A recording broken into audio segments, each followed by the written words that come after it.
ನಮಸ್ಕಾರ ವೀಕ್ಷಕರೇ, ನಂದೊಂದು ಹಳೆಯ ಮನೆ ಇತ್ತು. ಅಂದರೆ ನಮ್ಮ ಅಜ್ಜಾರು, ನಮ್ಮಪ್ಪ, ನಾವೆಲ್ಲ ಬದುಕಿ ಬಾಳಿದ ಮನೆ. ಆ ಮನೆ ಒಂಚೂರು ಹಳೇದಾಗಿತ್ತು. ನಿಮ್ಗೆ ಗೊತ್ತಿರುತ್ತೆ, 60-70 ವರ್ಷದ ಹಳೆ ಮನೆ ಅಂದರೆ ಒಂಚೂರು ಹಳೇದೇ ಆಗಿರುತ್ತೆ. ಆದರೂ ಹಳೇದಾದರೂ ನಮಗೆ ಮಾಸಿದ ನೆನಪುಗಳೆಲ್ಲ ಹಳೆಯ ಮನೆಯಲ್ಲೇ ಇದ್ವು.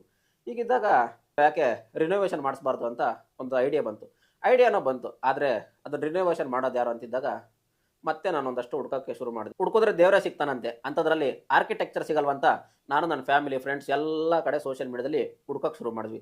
ಆಗ ನಮ್ಮ ಕಣ್ಣಿಗೆ ಸಿಕ್ಕಿದೆ ರಾಯಲ್ ಆರ್ಕಿಟೆಕ್ಚರ್ ಬೆಂಗಳೂರು. ಇದೊಂದು ಬೆಂಗಳೂರು ಬೇಸ್ಡ್ ಕಂಪ್ನಿ, ಮತ್ತು ಹೈದರಾಬಾದಲ್ಲೂ ಇದೆ. ಇವ್ರಿಗೆ ನನ್ನ ಒಂದಷ್ಟು ಐಡಿಯಾಸ್ ಹೇಳಿ ಆಗಲೇ ಹೇಳಿದ್ನಲ್ಲ, ಮನೆ ಅಂದರೆ ಕೇವಲ ಒಂದು ಜಾಗ ಅಲ್ಲ, ಒಂದಷ್ಟು ಎಮೋಷನ್ಸ್ ಅಂತ, ಇದನ್ನೇನು ಡ್ಯಾಮೇಜ್ ಆಗಬಾರ್ದು ಅಂತ ಹೇಳಿದೆ. ಒಂದಷ್ಟು ಗೈಡೆನ್ಸ್ ಕೊಟ್ಟ ಮೇಲೆ ಅವರು ಸರಿ ಸರ್ ಅಂದರು. ಒಂದಷ್ಟು ದಿನ ಬಿಟ್ಟು ಮತ್ತೆ ನಾನು ನಮ್ಮ ಮನೆಗೆ ನೋಡಿದಾಗ ಆ ವಿಂಟೇಜು ವೈಬ್ ಕೊಡ್ತು. ನೀವೇನಾದರೂ ನಿಮ್ಮ ಮನೇನ ಬೆಂಗಳೂರು ಅಥವಾ ಹೈದರಾಬಾದ್ ಸುತ್ತಮುತ್ತ ಇರೋ ಮನೇನ ರಿನೋವೇಟ್ ಮಾಡಬೇಕು ಅಂತಿದ್ರೆ ದಯವಿಟ್ಟು ಇವ್ರನ್ನ ಕಾಂಟ್ಯಾಕ್ಟ್ ಮಾಡಿ. ಇರೋ ಆರ್ಕಿಟೆಕ್ಚರ್ ಕಂಪ್ನಿಗಳಲ್ಲಿ ದಿ ಬೆಸ್ಟ್ ಕಂಪ್ನಿ ಅಂದರೆ ರಾಯಲ್ ಆರ್ಕಿಟೆಕ್ಚರ್ ಬೆಂಗಳೂರು. ಸೊ ಇನ್ಯಾಕೆ ತಡ, ಇದು ನನ್ನ ಪರ್ಸನಲ್ ಒಪಿನಿಯನ್ನು. ಈಗಲೇ ನಿಮ್ಮ ಮನೇನ ರಿನೋವೇಟ್ ಮಾಡಿ. Thank you.